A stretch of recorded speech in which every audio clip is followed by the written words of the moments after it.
हाँ तो नमस्कार दोस्तों, एक बार फिर से स्वागत है आपका हमारे YouTube चैनल उमंग पाठशाला। प्रश्नावली 4 जो द्विघात समीकरण चल रही थी, जिसके हमने क्वेश्चन नंबर 1 के अंदर 8 क्वेश्चन थे, हमने अच्छी तरीके से कर लिए हैं। क्वेश्चन नंबर 2 के अंदर कुछ लेंगे, उसके क्वेश्चन है तो टोटल कुल मिला के इसमें 4 क्वेश्चन है और कोशिश करेंगे इसी वीडियो के अंदर ये कंप्लीट हो जाए। तो क्यों क्वेश्चन मैं आपको बोर्ड के सामने लेकर आया हूं, तो पहले इन्हीं को हल करते हैं, फिर अपने अगले क्वेश्चन की ओर बढ़ेंगे। इधर-उधर की बात नहीं करते, क्वेश्चनों पर चलते हैं। एक आयताकार भूखंड है, उसका क्षेत्रफल है। ध्यान रखना इस क्वेश्चन में सिर्फ और सिर्फ आपको समीकरण याद रखनी है, ध्यान रखना बुक में आपको इतना ही दिया है।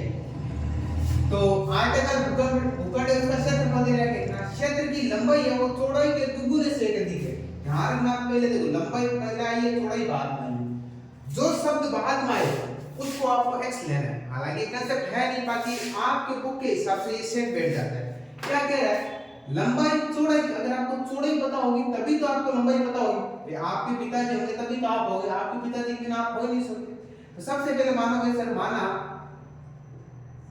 भूखंड की जो चौड़ाई है, मैं सीधा लिख देता हूं, भूखंड की जो चौड़ाई है वो अगर x है तो ये कह रहा है जो लंबाई है, किसकी बात कर रहा है, लंबाई।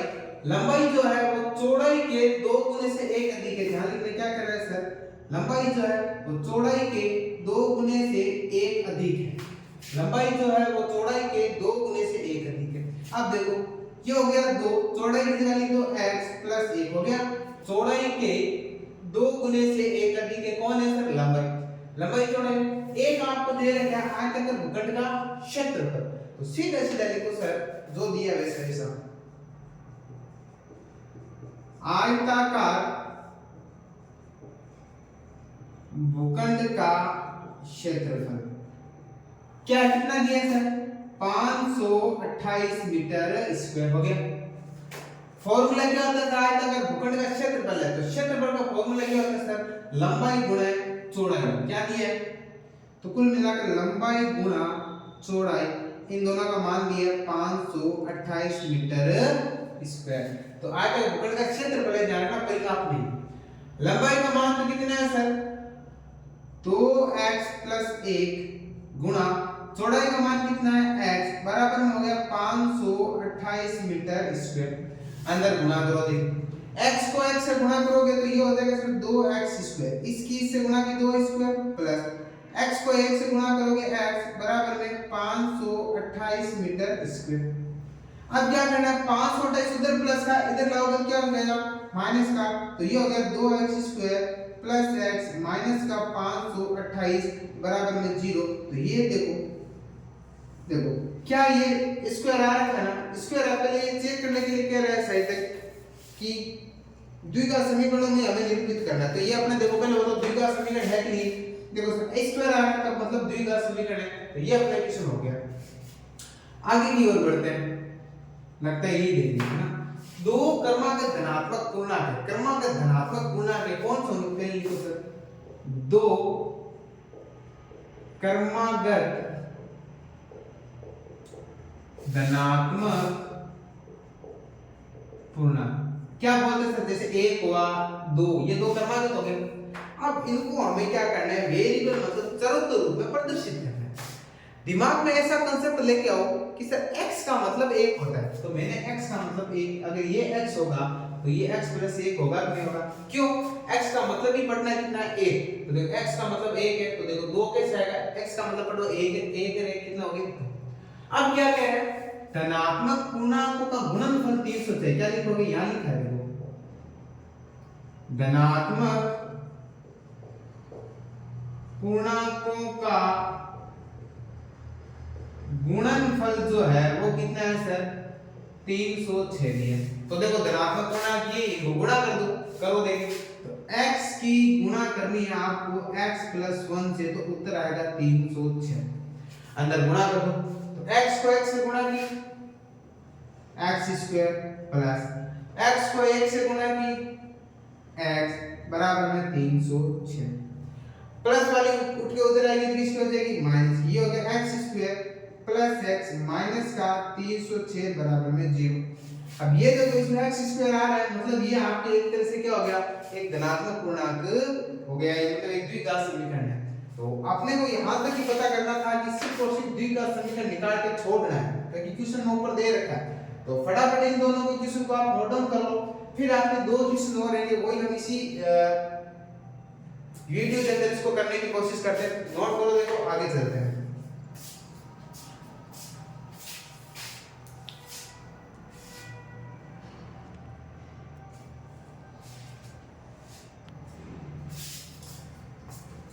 चलो तो दोस्तों चलते हैं आगे की ओर। दो क्वेश्चन हमने कर लिए, दो क्वेश्चन और है, इनको भी हम कर लेते हैं। देखो क्या कह रहे हैं कि रोहन की जो मां है उससे 26 वर्ष बड़ी है। ध्यान, रोहन की मां बड़ी है, ध्यान रखना। अब यहाँ पर एक कंसेप्ट ध्यान रखो, बड़ी कौन है? मां है, तो जुड़ेगा घटेगा वो किसमें? रोहन में, क्योंकि रोहन छोटा है। अगर मान लो रोहन की जो मां है उससे 26 वर्ष बड़ी है, तो हम यहाँ लेंगे सर रोहन की अगर आयु कितनी है? x है।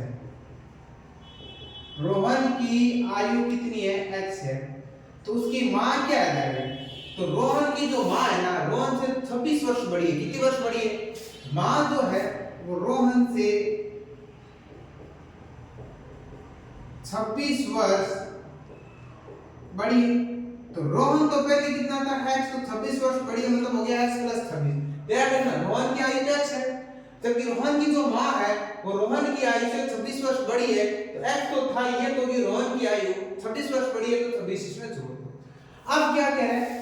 अब से 3 वर्ष पश्चात, पहले ये देखो 3 वर्ष पश्चात, कभी भी ध्यान रखना पश्चात और पहले आए तो काम दोनों में होता है। ऐसा थोड़ी होता है कि आज से मैं अगर 10 साल का हूं, मान लो मैं आज 20 साल का हूं, तो आज से 5 साल बाद मैं तो 25 का हो जाऊंगा, लेकिन मेरा दोस्त 20 का ही रहेगा। नहीं, अगर वो 10 का है तो 15 का हो जाएगा, 15 का तो किसका हो जाएगा? 20 साल का हो जाएगा। तो पश्चात वाली कंडीशन दोनों में लागू होगी। तो मुझे ये बताओ कि 3 वर्ष पश्चात रोहन तो कितना हो जाएगा? रोहन तो हो जाएगा x + 3। और इसी तरह रोहन की मां कितनी हो जाएगी? रोहन की मां होगी x + 6 तो थी, 3 और जुड़ जाएगी। 3 वर्ष पश्चात दोनों में थी, इसमें भी 3 जुड़ जाएगी, इसमें भी 3 जुड़ जाएगी। तो रोहन की मां x है, तो रोहन जो मां है रोहन की मां वो भी 3 वर्ष बढ़ जाएगी। तो कुल मिला के कितनी होगी? x + 26 3 कितनी होगी? 29। अब ये कि 3 वर्ष पश्चात आयु का गुणनफल, ध्यान रखना आयु का गुणनफल कितना हो जाएगा? 360। आयु कितनी है? इसकी x + 3 है, इसकी x + 29 है, तो x + 3 गुणा x + 29, इन दोनों का गुणनफल कितना दिया है? 360। क्या करना है? वही पहले इस x की इस पूरे से, फिर इस 3 की इस पूरे से गुणा कर दो।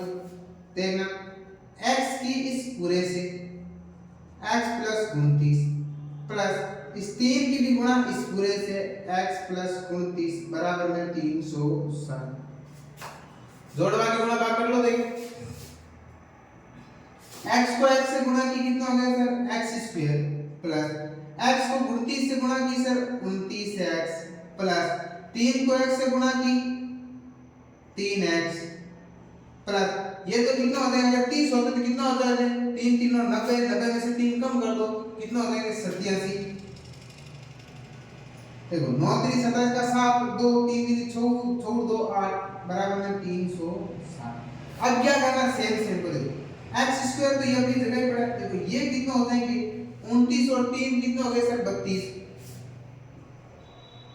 32x 87 अपनी जगह था ही, प्लस का 360 इधर आएगा, किसका हो जाएगा? माइनस का 360। तो कुल मिला के कितना बचेगा? देखो ये हो गया x², ये हो गया आपके 32 है। ये देखो ये 10 में 87 निकालना है, तो अगर देखो 10 होगा तो 10 में से 7 जाएगा तो कितना बच गया? 3 बच गए। कितने यहाँ? 5। कितना बचेगा? 5। और 15 में से 8 जाएंगे कितने बचेंगे? 7। और कितना बच गया? 2। और किसका सर? वो भी माइनस का, तो बराबर क्या लगा दो? 0। तो ये एक किलो सही है। माइनस का 273 बराबर में क्या बचेगा? 0। तो ये आपकी यहाँ पर बन गई द्विघात समीकरण। ध्यान से देखना प्रॉपर। देखो 3 वर्ष पश्चात पूछा है, ये थी गुणनफल, गुणा कर दी 360, आपस में गुणा कर दी। x को x² होगी, x को 29x होगी, 3 को 3x होगी, 3 से 29 87 होगी। इन दोनों को गुणा 32 होगी, जो माइनस प्लस की थी इधर इस साइड आके क्या होगी? ये वाली जब उठ के इधर आई तो किस में होगी? माइनस में। और हमने इसको हल कर लिया और इधर क्या बचेगा? ये 0। अगला देखो, एक रेलगाड़ी 480 किलोमीटर की रफ्तार से समान दूरी तय करती है, इसकी चाल 8 किलोमीटर प्रति घंटा कम होती है, तो उस दूरी को तो एक जनरली बात है स्पीड थी उससे ये कम हो गई तो घंटे समय लगेगा। देखो समय दूरी वही है, मान लो रेलगाड़ी द्वारा तय दूरी, देखो तय दूरी, देखो पहले इसने क्या किया 480 किलोमीटर की दूरी तय की ना, तो उस गाड़ी की चाल कितनी थी x थी, और वो समय कितना ले रही थी सर, समय t ले रही थी, ये था पहला कंडीशन। मतलब 480 किलोमीटर की थी दूरी, चाल उसकी x थे, दूरी उतनी है, दूरी उतनी है, ध्यान रखना दूरी तो इस बात की कितनी है, वही 480 है, ध्यान रखना किलोमीटर, दूरी उतनी की उतनी है। अब देखो इस बार स्पीड है ना वो कम हो गई, कितना 8 किलोमीटर, तो पहले x थी तो अब x से कम हो गई, अब यहाँ पर चाल कितनी होगी, देखो पहले तो x थी, x में से 8 घटा तो इतनी चाल कम हो गई है, तो ये होगी x माइनस का 8 किलोमीटर प्रति घंटा के हिसाब से चाल। मुझे बताओ गाड़ी की जब स्पीड, या ध्यान रखना चाल का मतलब स्पीड होता है, अगर किसी को नहीं समझ में आए तो देख लेना, ये गाड़ी की स्पीड अगर मान लो स्पीड अगर कम होगी, हमें भी पता है जब स्पीड कम होगी तो समय ज्यादा लगेगा, पहले समय t लग रहा था, अब समय क्या लगेगा 3 घंटे ज्यादा लग रहा है, कितने घंटे लग रहा है 3 घंटे ज्यादा, तो t + 3 ये खाका तैयार करोगे, दूरी इतनी जब पहले गाड़ी चली तो चाल x थी, समय t था, दूसरी बार दूरी उतनी है लेकिन इस बार चाल कम कर दी, कितने 8 किलोमीटर कम कर दी, तो पहले x थी तो अब 8 कम कर दी तो -8 कर दी, समय t ले रहा था, हमें पता है स्पीड कम होगी तो समय ज्यादा लगेगी प्लस। अब हमें यहां देना है सूत्र, चाल बराबर हमें पता है सर क्या होता है, दूरी बटे में समय, पढ़ा है नहीं पढ़ा। अब देखो चाल कितनी है यहां सर x बराबर दूरी कितनी है वही 480, समय कितना है t, हो गया। हमें क्या करना है सर, यहाँ समय से मतलब अपने t को देखो, इसकी तिरछी गुणा कर, इसको यहाँ लिख देता हूँ, इसको यहाँ लिख देता हूँ, तो t बराबर हो जाएगा 480 बटे में x, ये होगी समीकरण नंबर 1। सेम काम यहाँ करो, वही सूत्र यहाँ लग जाएगा, चाल बराबर दूरी बटे में समय, चाल कितनी है सर x - 8, ये लिख लिए x - 8, दूरी कितनी है सर वही 480, समय कितना है t + 3। अब देखो हमें पूछी क्या सर, चाल पूछी है और चाल हमने क्या मानी थी x, तो x को छोड़ के सब हटना चाहिए, तो यहाँ से t हटना है, तो t हटने के लिए हम क्या करते हैं, इसकी तिरछी गुणा कर लेते हैं इसकी इसके साथ, तो ये हो गया आपके लिए देखो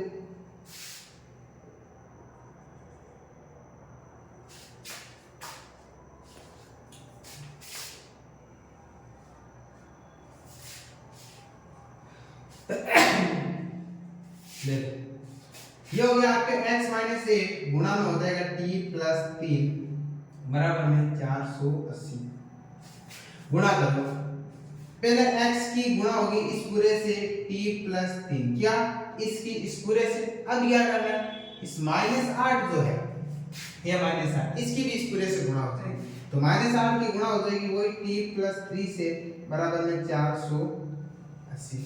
अब देखो x को t से गुणा की xt प्लस x को 3 से गुणा की 3x, कोई प्रॉब्लम, आगे देखो माइनस का माइनस, 8 को t से गुणा की 8t, जब बाहर माइनस होता अंदर वाला 3 चेंज होता तो 8 3 कितना हो गया 24 बराबर में आ गया 480।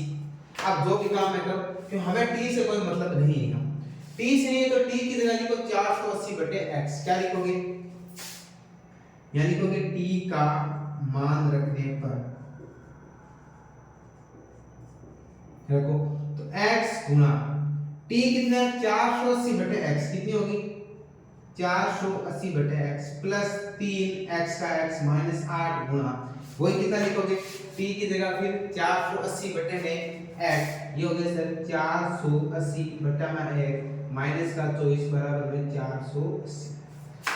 x से x तो कैंसिल हो गया, बच गया कितना यहाँ तो बच गया 480 प्लस का 3x, इसकी गुणा कर लो और अपने पास कोई फायदा नहीं, 8 को 0 से गुणा की 0, 8 और 64 का 4 हासिल कितनी लगी 6, 8 चौकी 32, 32 और 6 कितने हो गए 38 बटे में कितना हो गया x माइनस का 24 बराबर में 480। इस 480 को पहले उधर ले दो ताकि मामला थोड़ा इजी हो जाए, क्योंकि ये प्लस का 400 इधर आएगा, किसका हो जाएगा, इस साइड में घूम के आएगा तो माइनस का हो जाएगा। तो इधर तो क्या बच गया केवल 3x माइनस 3840 बटे में क्या हो गया x माइनस का 24 बराबर में ये हो गया 480 प्लस का 480 उस साइड जाएगा, किसका हो जाएगा, माइनस का 480 और 480 में से 480 जाएगा, कितना बच जाएगा 0। आगे देखो इसको यहाँ यहाँ तो कितना बच गया, देखो 3840 ये हो गया, फिर 3x और भी बढ़ा ना, देखो इतना हो गया।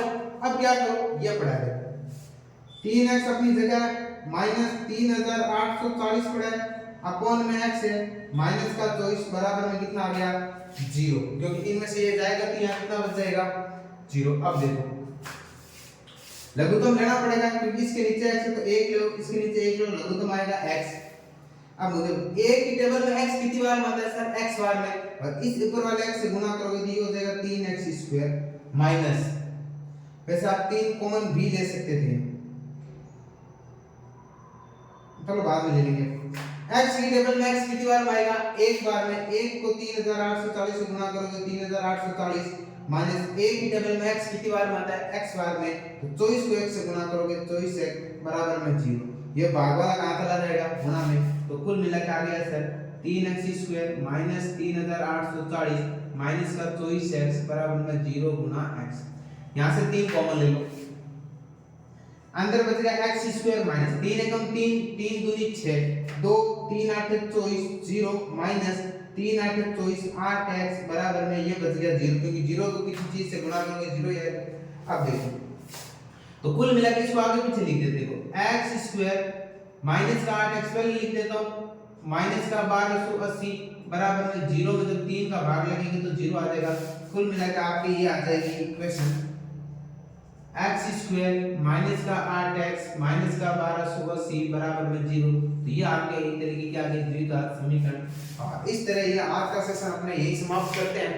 ये आपकी एक्सरसाइज पूरी हो गई है, और नए दिन के साथ नई उमंग और जोश के साथ नई एक्सरसाइज स्टार्ट करेंगे, उद्घाटन करेंगे, काम करेंगे। हम मेहनत कर रहे हैं और आपका व्यू पॉइंट और आपका सब्सक्राइब भी हमारी मेहनत के लिए कारगर साबित होगा। तो आगे से इसका ध्यान रखिए और जो भी है बच्चों को बताइए। हम तो अपनी मेहनत कर ही रहे हैं, आप भी अपनी तरफ से कुछ मेहनत कीजिए। तो और तो मैं आपको क्या बोलूँ, बकवास में तो आती नहीं है। तो धन्यवाद, मिलते हैं हम अपने नए सेशन के अंदर।